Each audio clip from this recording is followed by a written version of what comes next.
Assalamualaikum warahmatullahi wabarakatuh. Bertemu lagi dengan Mandala Elektro. Di kesempatan yang berbahagia ini saya kembali ingin berbagi sebuah tutorial sederhana, yaitu cara mengetahui volt pada trafo bekas yang saya temukan di sampah. Ini ada sebuah trafo bekas kayaknya 10 ampere ya, 10 ampere yang sudah dibuang. Nah, timbang-timbang dibuang, kayak lebih baiknya kita pergunakan ya. Namun sebelum kita gunakan, kita harus tahu dulu untuk voltnya.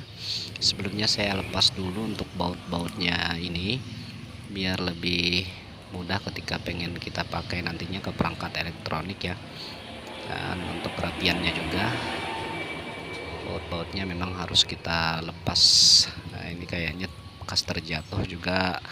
Untuk kaki-kakinya terdapat lempek-lempek ya, ataupun lepas. Sebagian bautnya hanya tersisa. Ada satu baut kita temukan, kemudian kita lepas juga. Nah, ini kita rapikan dulu untuk kaki yang ini lumayan alot ya, karena trafonya lumayan besar, sekitar 10 ampere. Nah, ini kakinya juga kita ratakan seperti ini. Nah, dan juga ada satu baut lagi di sini, kita bisa lepas juga agar lebih rapi dan lebih mudah ketika kita ingin gunakan trafo ini nantinya ke perangkat elektronik ya.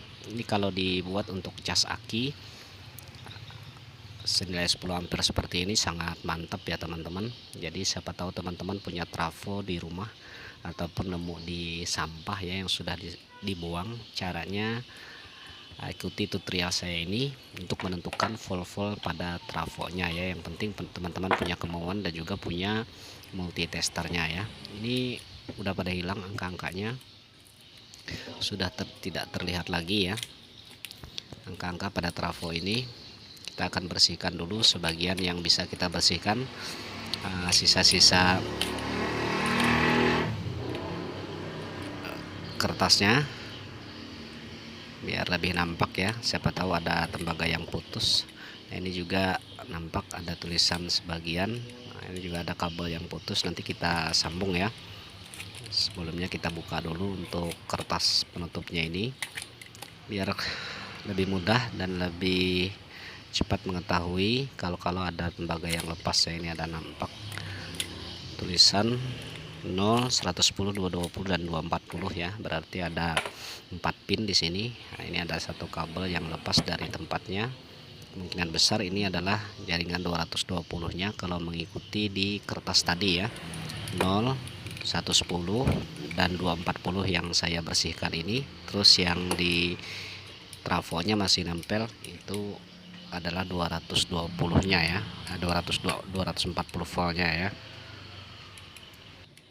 Guna mempermudah, kita akan sambung dulu ya untuk kabel yang putus. Ini 0, 110, 220 dan 240 ya.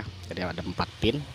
Jadi kemungkinan besar pada jaringan yang putus tadi di situ letak 220 volt yang untuk masuk ke listrik ataupun arus AC-nya ya. Ini saya rapikan juga sedikit guna merapikan trafonya. Untuk kakinya nanti kita akan colokkan di listrik atau PLN ya, untuk mengetahui volt pada trafonya ini. Sekalian nanti kita tandai ya untuk bagian sekundernya pada trafo ini, yaitu pada 0, 29, 12 dan seterusnya ya. Sedangkan untuk AC-nya kita akan tandai terlebih dahulu mengikuti kertas yang masih nempel tadi ya. Untuk arus listriknya kita akan colokkan nanti ke PLN. Ini sudah tertera tadi ada 0, 110, 220 dan yang terakhir yang paling ujung itu adalah 240 volt ya. Jadi yang kita gunakan adalah 0 dan 220 voltnya pada trafo. Sedangkan di sini yang misterius ya, yang tidak ada voltnya, nanti kita tandai menggunakan pulpen pada bagian ini. Yang pasti bagian paling atas sebelah kiri adalah nolnya, kemudian yang seterusnya nanti kita akan deteksi menggunakan multitester digital ya. Oke, kita akan ambil dulu untuk colokan listriknya biar nanti kita bisa colokkan ya. Dan juga jangan lupa sediakan multitester digitalnya agar lebih akurat untuk mendeteksi berapa voltkah out dari trafonya ini di masing-masing pinnya ya. Oke, kita buka dulu untuk ujung kabelnya. Nah, ini saya menggunakan cutter untuk membuka kabelnya. Kita kasih timah pada bagian kabel yang akan kita sambungkan ke jalur AC ataupun jalur listrik PLN-nya pada trafo ya. Tutorial ini sangat berguna sekali, mudah-mudahan untuk teman-teman yang menemukan trafo bekas atau trafo second yang sudah tidak terpakai, yang sudah dibuang ya, kemungkinan besar masih bisa kita gunakan. Nah, biasanya yang penting trafonya jangan sampai gosong ataupun trafonya jangan sampai tembaganya banyak yang putus ya. Ini saya sambungkan ke bagian yang 220 voltnya dengan yang 0 voltnya tadi ya, yang masih ada tulisan di apa namanya ini kertasnya ya, yang tadi. Oh, ini 240 paling ujung. Saya kasih isolasi dulu biar lebih aman, supaya tidak terjadi hal yang tidak diinginkan pada diri kita ya. Kasih isolasi, nanti dia kesambung ke bagian yang lain malah jadi rusak ya, malah jadi hancur. Nah, ini kita pasang di skala AC 200 volt ya, AC 200 volt, bagian 200 volt yang ada lambang AC yang warna ungu ya pada papan panel multitester kita. Kemudian saya akan colokkan nanti di bagian ini, di setiap jalurnya ini, agar kita bisa tahu berapa voltkah volt yang keluar ya. Saya colokkan dulu ke lampu PLN ya, colokkan dulu ke lampu PLN. Kemudian kita akan tes satu persatu. Nah, ini ada angka 6,5, biasanya 6 volt ya, memang terbacanya 6,5. Jadi kita tulis saja 6 volt yang pin pertama dengan yang kedua. Kemudian pin pertama dengan yang ketiga ada 9,5, berarti 9 volt ya, 9 volt. Ini pin yang ketiga adalah 9 volt, kita tandai saja. Kemudian pin yang keempat ini ada 12,9, itu biasanya 12 volt ya, murninya nanti 12 volt ketika kita kasih dioda.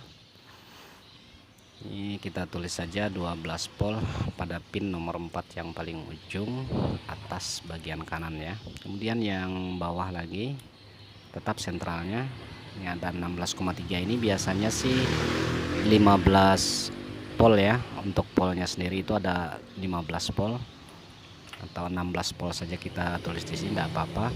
Kemudian ini ada 19,5, ini biasanya 20 volt ya, 20 volt. Kalau di kertasnya itu kemungkinan besar tulisannya adalah 20 volt ya.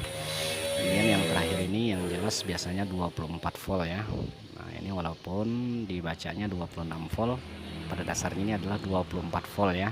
Kemungkinan saja terjadi error pada multitester kita. Jadi 24 atau 25 voltnya yang bisa kita gunakan untuk cas aki sampai 2 biji. Jadi 0 dengan yang tadi ya, 26 tadi atau 24 tadi, dapatnya 6, 9, 12, kemudian 16, 20 dan 24 volt yang bagian terakhir ya untuk 2 aki. Seperti itu udah nampak ya tulisannya 69, 16, 20 dan 26 atau 24 volt.